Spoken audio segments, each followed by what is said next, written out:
Hey everyone, how's it going today? Wanted to show you something that I'll be putting on the top of the WRX here, and it's gonna help me be able to lug some things around that doesn't normally just fit inside. So what it is the Yakima bike rack.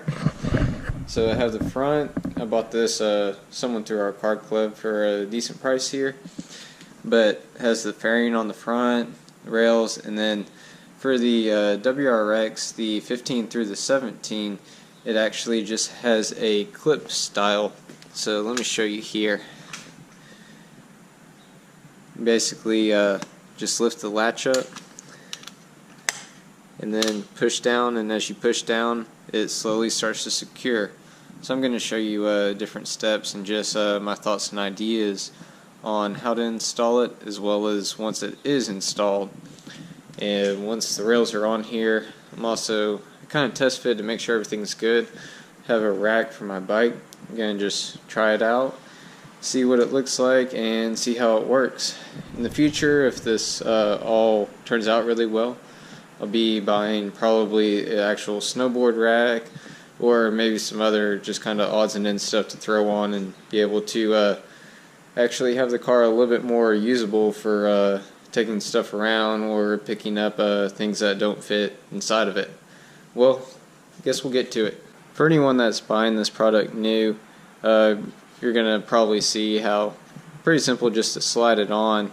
Mine's a little bit different since it's used, it's already kind of put together, but with this piece here, it actually comes up. And as it comes up here, you can see there's a bolt that's going right through, and that's what actually tightens it down. So I'm actually working in reverse, loosening this bolt. That way I have free play up and down this rod here, and I can figure out what's going to be the best positioning for it. So just basically undoing this one, I'm going to set it up on the car and figure out where I want it. Right now I just have the bar sitting with these parts loose. What you want to do is slowly position it to where it's just kind of right on the edge of the top here. And it may take a little bit of a fitment and I guess some adjusting to make sure it's perfect. But I'm going to just kind of set it on each side, then measure the bar on each side here and maybe the one in between, and I'll give you a good distance and measurements to make sure that it's straight, as well as just kind of once you think you have a secure fitting, you basically just take these here and you'll screw it in right there to this hole and tighten it down. So you want to make sure that it's loose starting off, but then you want to make sure that it's firmly secured against this nut here to have it tightened down all the way. As of right now, I believe I have a pretty good fitment. Like I was saying, you want it just kind of on the edge. I need to push it over a little bit more to where it's right up here on the lip of the door.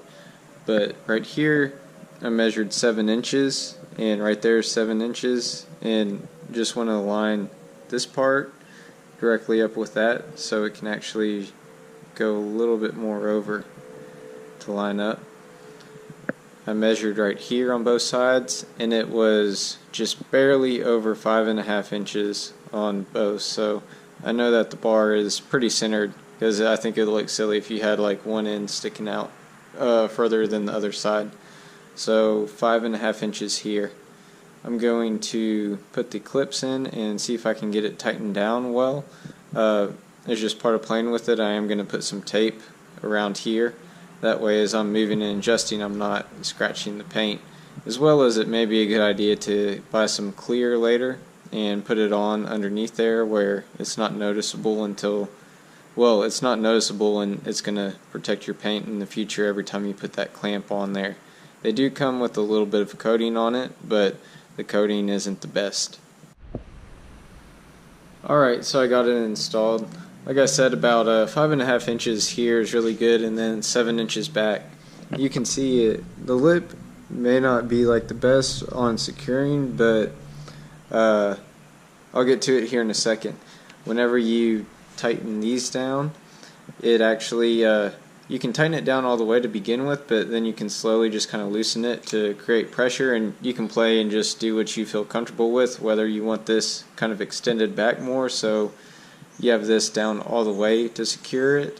But mine, the bolts holding this part in, are not all the way positioned at the very end. There's a little bit of thread, and you just kind of loosen it and then just play with the tension until you get the tension that you feel comfortable with. So what I was getting at here is, it may not be the most secure, but look, I can grab on this thing and like just shake the car, like just really pull on it. It's not going anywhere. It's really secure, which I was really bummed that I don't have the actual clip-in piece, but this thing is super sturdy, and I mean, if I could, like, I could just push on this and push the car if I wanted to. What I did do is wrap this part. Let me show you here. I wrapped right here with electrical tape. It was 3/4 inch. I just wrapped it about 4 times over. That way it created a kind of barrier against, this is a metal clip here. The ones that it come with just fit on the inside, but I wanted protection right there as well on the outside for if anything starts rubbing here. And whenever you close the door, you can see it pushes a little bit down, but that's something I just have to live with.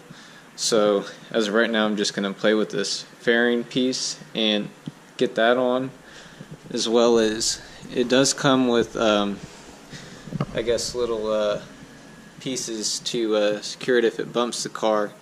I am missing one here, so I'm going to have to come up with something to stick there. Probably just a little bit of 3M tape, or may wrap that part in electrical tape too. That'll probably be what I do here.